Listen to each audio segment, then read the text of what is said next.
오랜 친구로부터 전화가 옵니다. 이번 일요일에 우리 동기들 한번 뭉치기로 했거든. 너도 올 거지? 이 전화를 받은 친구가 머뭇거립니다. 근데 말이야, 나 요즘 교회 나가기 시작했거든. 좀 미안하게 됐네. 참석하지 못할 것 같아. 이 말을 들은 친구가 참 의외네. 네가 교회를 다 나가다니 어쩌다 그렇게 됐어. 그 이야기 하기에는 좀 길고, 어쨌거나 이번 동기 모임은 내가 갈 수 없을 것 같아. 그러자 친구가 다시 설득을 합니다. 그 교회 한 번쯤 빠진다고 무슨 큰 문제가 생기는 거 아니잖아. 근데 지금까지 다 빠져놓고 왜 그래? 그러자 전화를 받은 친구가 다시 말을 합니다. 네 말처럼 지금까지 교회를 안 나왔으니까 이제부터라도 제대로 좀 나가보려고 그래. 이렇게 하니까 그러면 설득이 안 된다는 걸 알아버린 친구가 비장의 한마디를 합니다. 야, 친구야, 그 교회 나가면 밥이 나오냐 떡이 나오냐?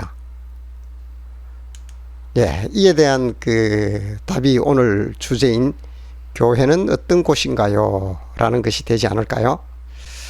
예, 교회의 원형을 찾기 위해서는 구약 성경으로 올라가야 합니다. 그 전에 교회는 무슨 뜻인가를 한번 볼 텐데요. 에클레시아라는 헬라어에서 교회가 파송되었습니다. 그 뜻은 불러냄을 받은 자들, 이런 의미가 있습니다. 근데 이게 세상에 있는, 세상에서 불러낸 자들의 모임이라는 뜻이 되지요. 그러니까 성도는 세상에 있다가 하나님께로 부름을 받은 자들, 불러냄을 받은 자들이라는 그런 뜻을 가지고 있다는 거예요. 그리고 그렇게 불러냄을 받은 사람들이 모이는 곳, 그것이 필요하겠지요. 그들이 모이기 위한 장소, 즉 건물, 십자가가 있는 건물, 이건 역시 교회다라는 겁니다. 그리고 유대인들은 하나님께서 특별하게 선택하신 선민이었습니다. 먼저 알아야 될 게 있는데요. 유대인들이 뭘 잘하고 뛰어나서 훌륭해서 하나님께서 선택하신 것이 아닙니다. 하나님께서 유대인들을 선택하신 진짜 이유와 목적은 이들을 통하여 바로 우리 이 땅의 많은 사람들에게로 오기 위한 통로로 선택하신 겁니다. 어느 집에 들어가려면 문을 열고 들어가야 되잖아요. 그처럼 유대인을 선택하신 것은 하나님이 그들을 통하여 세상으로 오기 위함이다 라는 겁니다. 그렇게 선택받은 유대인들은 하나님으로부터 율법을 받게 되는데요. 그 율법 속에는 하나님을 어떻게 섬기며 예배하며 만나야 하는지 그런 조항들이 들어 있습니다. 그 중에 이제 하나님을 만나는 방법, 물론 그렇게 하나님을 만나기 위한 개인도 교회적 의미가 충분히 있고요. 이들이 하나님을 섬기기 위하여 회막, 성막 이런 데 이렇게 모이게 됩니다. 그렇게 모인 것이 바로 교회의 시작이라는 겁니다. 나중에는 솔로몬 성전, 스룹바벨 성전, 헤롯 성전까지 그렇게 이어지고 그렇게 모인 건물, 그것이 바로 교회의 원형이다라는 겁니다. 그리고 예수님이 오셔서 12 제자를 세우게 되지요. 그리고 그들에게 마지막 미션을 줍니다. 너희는 땅끝까지 이르러 사마리아와 유대와 땅끝까지 복음을 전하라 라고 합니다. 그리고 그 복음이 전해지는 곳에 교회를 세워라 라고 미션을 줍니다. 그것이 이제 마태복음 16장 18절에 잘 드러나 있는데요. 또 내가 내게 이르노니 너는 베드로라. 내가 이 반석 위에 내 교회를 세우리니 음부의 근세가 이기지 못하리라. 지금 있는 지상교회들, 십자가가 있는 건물들요, 이 교회들이 다 바로 이 말씀의 연장선상에서 세워진 교회들입니다. 그리고 좀 더 접근해 보면요, 교회는 무형의 교회와 유형의 교회로 나눌 수 있습니다. 무형의 교회는 하나님을 믿는 사람, 그 자체, 그러니까 성도를 말하고요. 유형의 교회는 모인 성도들이 예배를 드리며 세례와 성찬 또 여러 가지 교회에서 행하는 예식들이 있습니다. 그렇게 그것들을 행하기 위한 장소, 즉 건물을 유형의 교회라 한다라는 겁니다. 그러면 교회는 어떤 곳인가 라는 것을 한번 정리해 보겠습니다. 첫 번째는 하나님의 자녀들이 모인 구원 공동체라는 것입니다. 사도행전 2장에는 초대 교회가 어떻게 생겨나는지 그 과정을 잘 보여줍니다. 오순절 성령이 임하는 사건 후에 제자들이 모여 있고 그들이 예배를 드립니다. 그런데 그들에게로 많은 사람들이 모여옵니다. 성경의 기록에 의하면 모여온 사람들 가운데서 구원을 받는 기적이 일어났다라고 증언을 하고 있습니다. 사도행전 2장 47절에 보면요, 하나님을 찬미하며 또 온 백성에게 칭송을 받으니 주께서 구원받는 사람을 날마다 더하게 하시니라. 바로 교회는 어떤 곳이냐 했을 때 구원받는 곳이라는 거예요. 그러니 교회가 얼마나 소중한 곳인가요? 두 번째는요, 교회는 세상과 구별된 거룩한 성전이라는 겁니다. 에베소서 5장 27절입니다. 자기 앞에 영광스러운 교회로 세우사 티나 주름 잡힌 것이나 이런 것들이 없이 거룩하고 흠이 없게 하려 하심이라고 합니다. 기본적으로 교회는 거룩합니다. 그런데 교회가 왜 거룩하냐? 모인 우리 사람이 거룩해서 그런 게 아닙니다. 교회는 하나님의 몸이라고 합니다. 그러니 하나님이 거룩하신 분이니까 교회는 당연히 거룩하지요.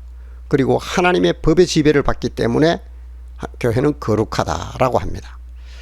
우리 대사관 아시잖아요. 미국에 우리나라 대사관이 있는데요. 미국 땅에 있을지라도 그 대사관이 있는 그곳은 대사관 안에는 미국의 법이 영향을 미치지 못합니다. 치외 법권지역이라고 하지요. 대한민국 법만이 오직 그곳에 영향을 미칩니다. 이처럼 교회가 이 땅에 존재합니다. 이 땅은 공중권세를 잡은 마귀 사탄의 세상이고요. 그리고 사탄의 법, 마귀의 법이 이 땅을 지배하고 있습니다.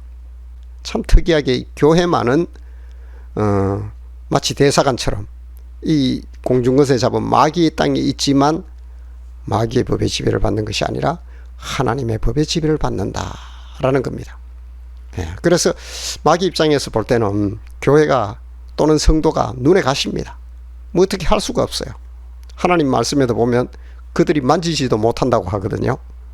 그런데 교회에 가끔씩 어려움이 있거나 또 여러 가지 문제가 생기고 하는 것은 마귀의 법이 들어와서 그런 것이 아니라 그것을 허락한 또는 자초한 죄의 연장선상에서 일어난 일입니다. 세 번째는 교회는 예수님의 몸이라는 겁니다. 에베소서 1장 23절에 교회는 그의 몸이니 만물 안에서 만물을 충만하게 하시는 이의 충만함이니라. 교회는 예수님의 몸이며 피로 사신 주님의 소유입니다. 그래서 교회의 진짜 주인은 사람이 아니라 하나님, 예수님이시죠. 그래서 교회 다니는 사람은 하나님이 책임을 지는데 어디까지 책임을 지느냐? 천국으로까지, 견인의 은총이라고 합니다.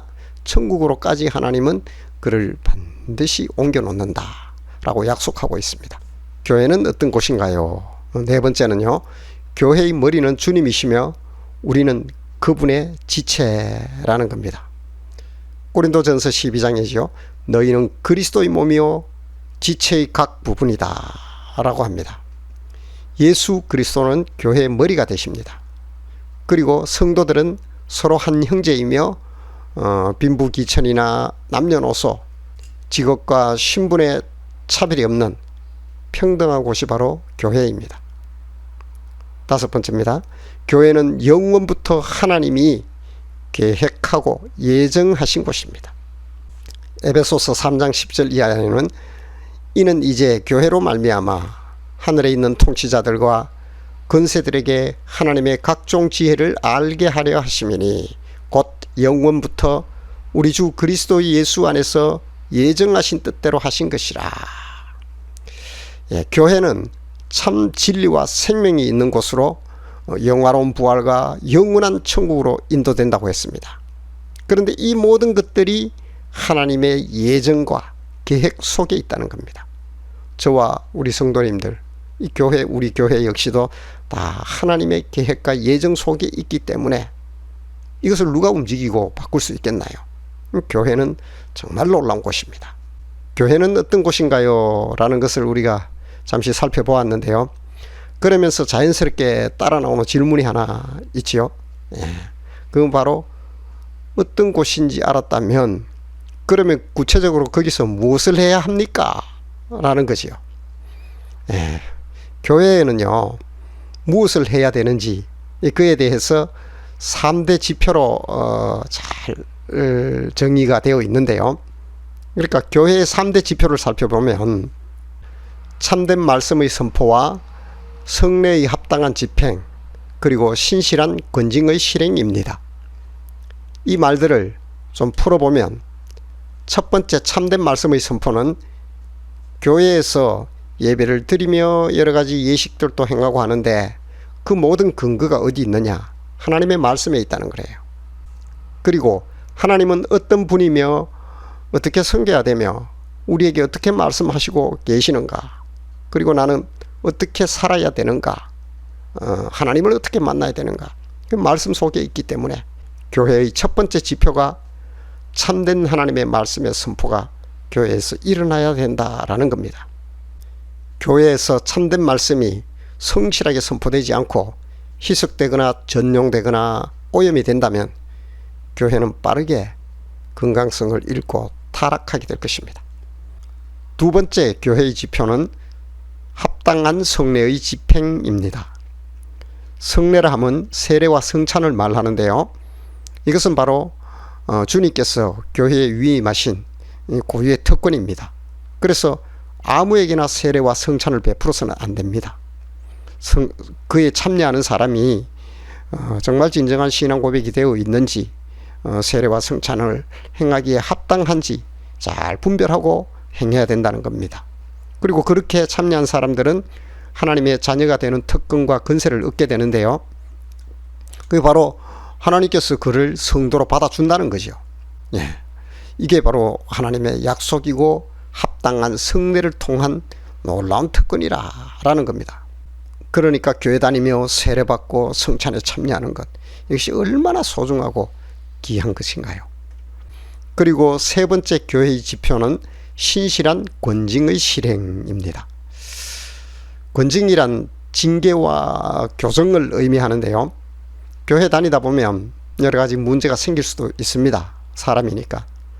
그러면 교회의 권위로 성실하게 권징, 교정을 해야 되죠.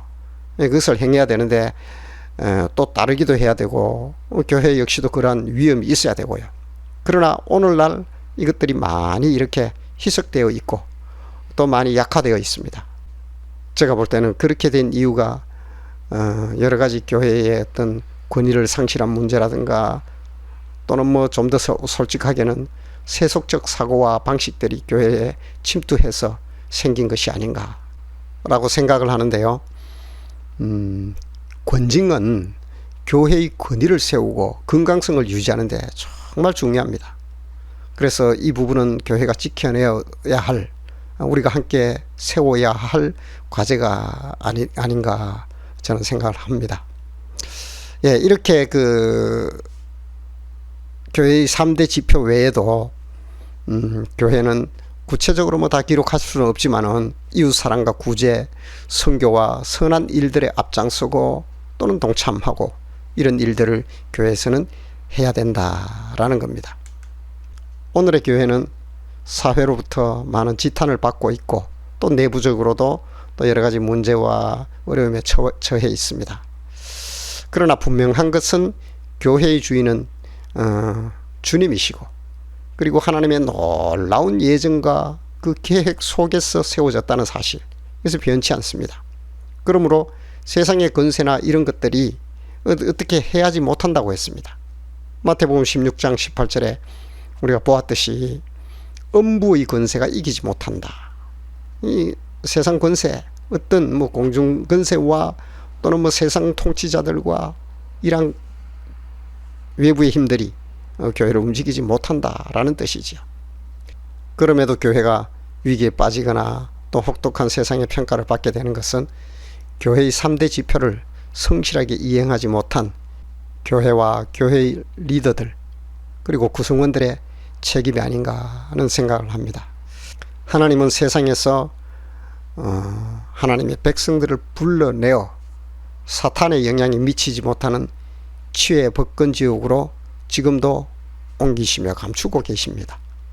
세상이 유지되고 역사가 진행되는 것 또한 좀 더 영적인 눈으로 다가가 보면 교회의 건강성, 교회의 존재 유무 이것과 밀접하게 연관이 되어 있다는 것입니다. 왜냐하면요, 하나님 입장에서 세상에서 하나님께로 옮겨지는 사람이 줄어들거나 오히려 교회에서 세상으로 뺏기는 사람이 많이 생겨나기 시작한다면 이 세상을 더 이상 유지할 이유가 있겠나요? 이처럼 교회는 참으로 신비한 곳입니다.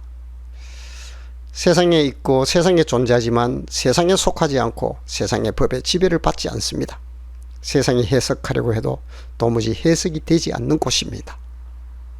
이런 이유로 사탄은 갖은 방법을 동원해 교회를 공격하며 훼손하려고 지금도 우는 사자처럼 부지런히 먹이를 찾고 있습니다. 성도님의 가치가 얼마인지 아십니까? 하나님께서는 성도님을 세상에서 불러내어 사탄이 영향을 미치지 못하는 교회로 감추셨습니다.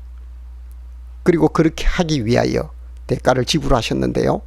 바로 독생자인 예수님을 십자가에서 성도님의 대가로 지불하셨다는 사실입니다. 그러니 성도님이 얼마나 소중하겠나요? 하나님의 시선은 지금도 교회를 향하고 있습니다. 그런데요, 그 시선의 초점, 그 포커스는 바로 성도님께 향하고 있다는 사실, 이것을 꼭 기억하시기 바랍니다.